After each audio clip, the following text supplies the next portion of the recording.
Big boss season 8 చాలా రసవత్తరంగా కొనసాగుతూ ఉంది. ఇప్పుడిప్పుడే అసలైన గేమ్ స్టార్ట్ అవుతుంది. చూసే ఆడియన్స్ కూడా ఇంట్రెస్ట్ ఇప్పుడిప్పుడే పెరుగుతూ ఉంది. లైవ్ కూడా చాలా ఇంట్రెస్టింగ్ గా ఉంది. ఒక్కసారి చూడండి.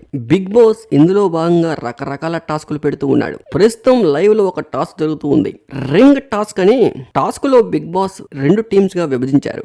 మొదటి టీము అభయ్, రెండో టీం విష్ణుప్రియ. అభయ్ టీమ్ లోని ప్రేరణ, యష్మి, పృథ్వీ, శేఖర్ భాష.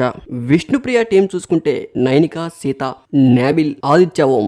సంచాలకుగా ఈ టీం కి నిఖిల్ వ్యవహరిస్తున్నారు. గార్డెన్ ఏరియాలో 5 రింగులు బ్లూ, 5 రింగులు కాషాయం కలర్ ఉంటాయి. 5 సభ్యులు కూడా చెయ్యి వదలకుండా ఆ రింగుని నోటితో పట్టుకొని బాడీతో హ్యాండిల్ చేస్తూ బ్యాలెన్స్ చేస్తూ ఆ రింగుని అవతల పక్కకు తీసుకువెళ్ళాలి. ఈ 5లో ఎవరైతే హ్యాండ్ వదిలేస్తారో లేదా ఒకవేళ టచ్ అయినా కూడా వాళ్ళు ఈ గేమ్ లో నుంచి అవుట్ అవుతారు. క్లారిటీగా చూసుకుంటే 5 ఒకరి చెయ్యి ఒకరు పట్టుకొని లైన్ గా నిలబడుతూ ఈ చివరి నుంచి ఆ చివరి వరకు ఆ రింగ్ ని తీసుకెళ్తూ చివరి పర్సన్ వరకు ఆ రింగ్ వెళ్లి ఈ మధ్యలో ఎవరికి టచ్ అయినా ఎవరు హ్యాండ్ వదిలేసినా ఈ గేమ్ లో వాళ్ళు ఓడిపోయినట్లు. ఈ టాస్క్ లో విష్ణుప్రియ టీం ఘన విజయం సాధించింది. అయితే అప్పుడే గొడవలు స్టార్ట్ అయిపోయాయి. విష్ణుప్రియ టీం ఫ్రాడ్ చేశారని అభయ్ టీం వారు సీరియస్ గా కోపం అవుతూ ఉన్నారు. బిగ్ బాస్ మాత్రం ఎలాంటి కలగ చేసుకోకుండా చూస్తూ ఉన్నారు. ఇంకా కావాలి కంటెంట్ వస్తేనే బిగ్ బాస్ రేటింగ్ పెరుగుతుంది. మరిన్ని బిగ్ బాస్ ఇంట్రెస్టింగ్ అప్డేట్స్ కోసం మన ఛానల్ ని సబ్స్క్రైబ్ చేసుకోండి. Thank you for watching.